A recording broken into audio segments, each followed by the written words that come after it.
Adam from Industry Tattoo Supply here in New Zealand, New Plymouth Tattoo Arts Festival with Brandyn Feldman, American tattoo artist and machine maker. And it's the second time we've caught up. Last time was about 2 years ago we did an interview. Yeah, definitely. Yeah. Now you're on the other hemisphere. Yeah. It's the first time in New Zealand. Yeah, that's correct. Yeah, for sure. Do you normally travel, or do you enjoy it? Yeah, I enjoy traveling. I've traveled. I've gone to Europe and Sweden, Norway, Germany, places like that. So, yeah. So you still like that aspect of your job? Oh yeah, it's fantastic. Yeah, you go to a different country where you're miles and miles away, and you see familiar faces and familiar craft, and it's pretty cool. Yeah, this is insane, right? Yeah. I'm really stoked here. Yeah, and it's noisy, which is good. Yeah, we like that noise. There's a vibe. Yeah, right? yeah. It's known as one of the best festivals globally. What makes a good convention? Man, I've been to so many tattoo conventions in my life, and a convention like this, a convention, is where it's at. It's not too big. You can tell that they were meticulous with who they wanted to attend, artist-wise, tattooer-wise, and it's just well put together. You want to connect with, fellow tattooers and the public to get tattooed and just learn from one another. This is a great time to connect, and that's what it's all about. And have you got anything that you're looking forward to doing or meeting while you're here? Yeah, it's just going to be nice to see some old friends. I got to see Josh and Av from Melbourne yesterday. That was awesome. Haven't seen them in a long time. They would come and stay with me in Los Angeles, and just sweet people. And got to see some fellow American tattooers from San Francisco yesterday, and we've barely just broken the edge. Yeah. You're a tattooist and a machine maker and a craftsman. What's going on with you and your machine making in the moment that you're enjoying? Well, number one, I'm enjoying Paul's workshop. So I've restored Paul Rogers' workshop, the Iron Factory, and that's been a huge blessing. And it's just larger than anything I could ever have imagined. It's magic. It's pure magic. So I'm really focused on that. I'm focused on honing in and looking at some details of frame geometries and the process in which I make parts. And then from there, I think we're going to focus a lot on content and helping tattooers understand coil machines and the mechanics behind them a little bit more. I want to give that information to help cultivate more confidence, I think. Yeah. I know that I've gone to plenty of shops and there are young artists that really want to use coils, that want to understand the machines as part of their technique, but it's difficult for them to learn, right? So changing how that information is made available. Putting that information out there and just helping people understand what it is that makes a coil machine work properly, and give them the confidence to have that extra tool in the drawer. It's all about your tools and your craft in this business, and to create the best art you can. So why not know it?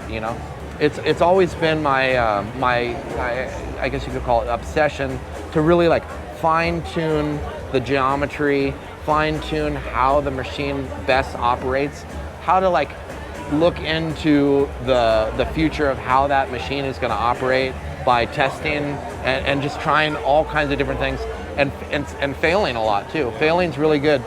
And just because it's CNC machined, you can still have that handcrafted aspect, and I try to keep that with all the machines. And I think the end user can really feel that. So let's look at this machine, for instance. So what is this machine here? This is just this is a W. I call it a W 1.250. Nothing. No special name or anything. It's based off of more of a Wagner-esque design. And I really like to look at the classic tattoo machine frames and rethink them as much as possible. but when I look at it, I try to think about, number one, weight. We want people to have long careers, so taking the weight down and balancing the machine is huge. But then, how is the frame constructed, and what can I do as an engineer and machinist to provide more details and a little bit more specialty to the tattoo machine. So I do that a lot. Even, you can't really see it 100%, but like inside of the frame, it's machined out to properly fit the wires and the capacitor. And I do keep my machines very streamlined. So I don't have a huge gap in between the inside wall of the machine and the coils. It's really aesthetic. Nothing, if it was out here, it wouldn't necessarily change the performance. And design is everything. Everybody loves good designs. I spend hours upon hours designing in CAD. It's kind of part of being like that creative mindset. You've been in machine making for how long now? I started building machines like passionately, like more seriously in 2006, 2005, 2006. And I really was exploring manual machining. And if you would have told me in 2006 or 7 that I would have had a CNC machine, like that was way above my head. I knew what they were, and I had parts made and things like that, but it wasn't until like 2015, 2016 that I really got into the idea of getting a CNC machine and knowing how it even could operate. That's been a career on its own, and it's a lot of fun because you can get a part that just is so perfect, and that just gets passed on to the end user. I mean, you've made your contact screws here almost from scratch, right? Well, yeah, I take a silicon bronze screw, and I just simply silver solder a nut to it, but I use the same solder we make needles with, silver bearing solder. I neutralize it. I take it to a pH 7, which I use baking soda to do that, and just make nice parts, and those little things like add up to like give the end user that specialness. I could machine this out of solid bronze, but I really like that. I like that handmade aspect, and the only reason I make the CNC machine frames with a CNC machine is because I can get it so precise and the geometry so perfect, and it can make a frame that's absolutely seamless, but I still add that hand element into it. So like even with this support bar right here, like I pre-drill into the machine before it even takes shape. The first operation, I completely drill through the whole block of steel, knowing that I'm going to press that pin in there and then silver solder it in, and that's soldered in there. Yeah, that's and that makes it so you've got extra support, even though it's a solid block. You've got extra support out there, and they just run better. And it's good for rubber bands as well. So. And I love it because you can see, this is a design here that we've seen before, and you've still changed. So you're still playing with your designs very much. You've changed your vise, for instance. I did change the vise, and funny fact on that. I got another CNC machine. It's called a DM1. And it's more of a compact. It's still large, still weighs 10,000 pounds, something like that. But it's more compact, and it's got a really fast tool changer. But I couldn't fit my big slitting saw.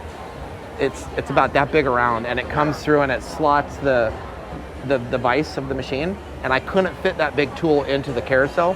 So my workaround is I said, well, to hell with that, and I designed up this little brass insert, and actually, and a few people have done this before.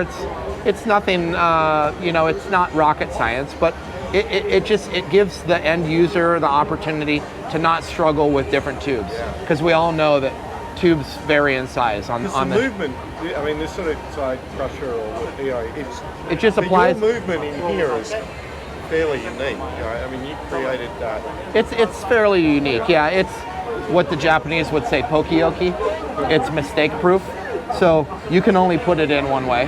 You can't get it in any other way. So I do little things like that. That way there's no confusion. If you got to take the machine apart, that little brass bit, it can only go in one way. So it pops right back in, and you're off to the races again. You can clean your machines if you want. You know, if I don't think this will ever wear out, but if it did, you could replace it. And when I design a tattoo machine, I really try to think about, can this be serviced? Like, is it easy to service? So I put that into the design to make sure that if a spring breaks, which they're going to, it's easy to repair it. You're not down. You don't need to send the machine back. I really want to focus as much as I can on that aspect. I want the artist to be able to have the confidence to repair a spring or slightly manipulate the machine or clean the machine without feeling that they've lost any magic. You talked about Paul Rogers' shed. Right. So we can't just pass on too much on that. So yeah, sure. You've got Paul Rogers' Iron Factory shed where he was making, is it from Tom? Yes. Who had it from Paul. Yeah. And you completely renovated down, I mean, we were talking last night, you've gone to looking at how Paul had to set it up and even decorated. Yes. And working to get that. And that's you know, we know it's a passion, but it's also probably getting that magic. Do you feel it when you make it? Oh man, it's such a heavy thing to think about. But I got the shed.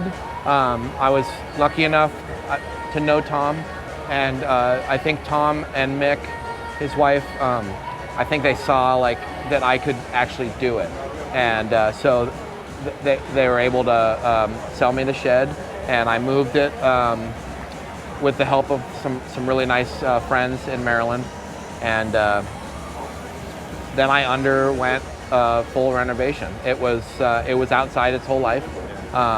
I contacted the original shed builder, right? Leonard Sheds in Georgia. They're still in business. They're still in business. The man who started it passed away, but they were able to conjure up the old design plans. That's amazing. And the funny thing is the name of the shed company is Paul's son's name, Leonard, which is kind of cool. And that model of shed was called the Convincer. I don't know why. The Convincer. I don't know why. It's just a little baby shed. They don't make sheds like his shed at all. You can't find it. I have done extensive research. It's very hard to find. But I pulled the floor out because it was rotten, and I had a lumber mill me down the exact size block that the shed would have been made out of, and I remade the floor to the spec of the builder. So I took those plans, I took all the measurements of the shed, and I drew it in CAD. That way I could properly, you know, make all the cuts. And you can park a car on that thing. I mean, it's strong. It's funny, I was building it. It would be a small car. But I was building that, and I did it by myself. And I was texting my friend Mike Pike while I was doing it. And he kind of like went on the journey with me a little bit. But yeah, it was a lot of fun. I put it all together, and a couple months later, I got more stuff in it. I rewired everything, and I turned the lights on, and I mean, you could feel the energy before I ever even did any of that, and it can live on for a long time. You've gone through pictures of that shed and found the stickers that he had. Yes. Yeah, I was able to find a lot of the details, and I'm still working on that. That's but really cool. It's a lot of fun, and it's nice to have people come and visit. And you've had some great, so you've done some builds. I've seen Tom's obviously been there. Yep. Scott Sterling's been Scott there. Sterling's been, They yeah. must enjoy it too. Oh, they enjoy the hell out of it. And they went there, and they knew Paul. And I talk to Lance McLean all the time. Yeah. He's such a wonderful tattooer in Wahiawa, Hawaii, Honolulu. And he used to talk to Paul all the time. And I talked to Lance on the phone in the shed where Paul would talk to Lance. And it's just crazy, man. It's just like, I don't know how to describe it, but it's like all that time's can't wait to passed, see and it. it's phenomenal. Yeah. Yeah. It's a really exciting piece of history. So it's cool to see it with a machine maker also, because you love Paul Rogers machines. And so there's Paul Rogers machines in the shed. Yeah. You've got. I got a bunch of Paul Rogers machines in the shed. Yeah. Cool. They're hanging right in the shed where he would hang them. So look, we know you've got some super special machines. Yeah. Here, including ones that they made in the shed. Have you got something in there you want to show us? Yeah, we can talk about some of these.